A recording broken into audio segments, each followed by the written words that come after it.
ভারত আমাদেরকে এখন প্রকাশ্যে শত্রু মনে করছে। সো কৌশলগতভাবে আমাদেরকে বর্ডারে এখন নিরাপত্তা বাড়াতে হবে, যাতে করে ওরা আমাদেরকে ষড়যন্ত্র করতে না পারে। এবং কৌশলগতভাবে আমাদের, আবারও বলছি, হারিয়ে যাওয়ার ভয়ে পক্ষে থাকতে হবে।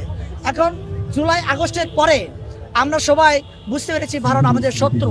সেই শত্রুকে নিশ্চিহ্ন করার জন্য বাংলাদেশের প্রত্যেকটা মানুষ, যে 20 কোটি মানুষ দেখে, 20 কোটি মানুষ যাতে বুঝতে পারে ভারত আমাদের শত্রু, এটাই বোঝানোর জন্য আমাদের কাজ করতে হবে। এখন কিছুদিন আগে আমরা যখন গত 2-1 দিন ধরে আপনার ভারত পাকিস্তান যুদ্ধ চলছে, এই ভারত পাকিস্তানের সময় আমার কুলাঙ্গার ছাত্রলীগ, যুবলীগ, শ্রমিক লীগ বা আওয়ামী লীগের প্রেতাত্মারা এরা ফেসবুকে স্ট্যাটাস দিয়েছে ভারতের জয় জয়কার নিয়ে, পাকিস্তানের পক্ষে দিচ্ছে না। কিন্তু এই কুলাঙ্গাররা বুঝতে পারে না, আজও বুঝতে পারছে না ভারতের ষড়যন্ত্রের ফলে আজকে বাংলাদেশ নামক রাষ্ট্র হয়েছে পাকিস্তান থেকে বিচ্ছিন্ন হয়ে।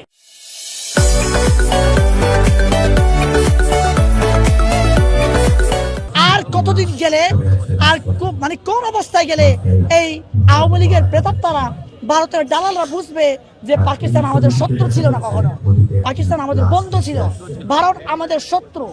এটা বুঝতে যতদিন আমরা বাকি থাকবো ততদিন পর্যন্ত আমার পার্বত্য চট্টগ্রামকে নিয়ে উস্কানিমূলক কথা বলবে। চট্টগ্রামের ফেনীর অংশের পরে এরা আপনার নিয়ে যাওয়ার জন্য ক্যালকুলেশন করবে। আপনারা তো মানে ভারতের অনেকগুলো মিডিয়াতে দেখেছেন, চট্টগ্রামের পরে ফেনী অংশের থেকে যে ওদের ভারতের অংশ হয়ে গেলে তাদের কি লাভ হবে, কি ক্ষতি হবে, এই ভিডিওগুলো আপনারা দেখেছেন না? অবশ্যই দেখেছেন।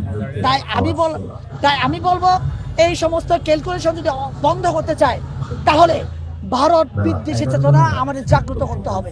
আওয়ামী লীগ বিগত 15 বছর আন্তর্জাতিকভাবে বাংলাদেশের মুসলমানদেরকে জঙ্গি নামে পরিচিত করিয়েছে।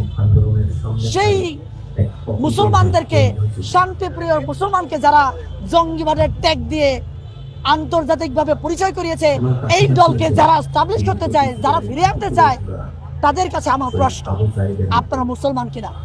আর যারা হিন্দু, তাদেরকে বলি আমি, হিন্দু ভাইয়েরা, আপনাদেরকে বলা হয় ভারতের দালাল, রয়ের এজেন্ট। এই ট্যাগটা কে দিয়েছে? এই ট্যাগটা মুসলমানরা দেয় নাই, এই ট্যাগটা অন্য দলের লোক দেয় নাই, এই ট্যাগ দিয়েছে আওয়ামী লীগ।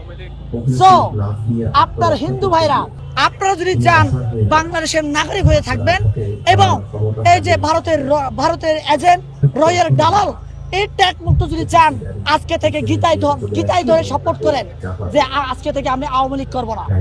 আর খ্রিস্টান বা অন্য ধর্মের যারা আছেন, বিশেষ করে আমার পাহাড়ে যারা আছে, মনে করে 1997 সালে 2রা ডিসেম্বর আওয়ামী লীগ চুক্তি করেছে, শান্তি স্থাপন করেছে, কিন্তু আপনারা জানেন না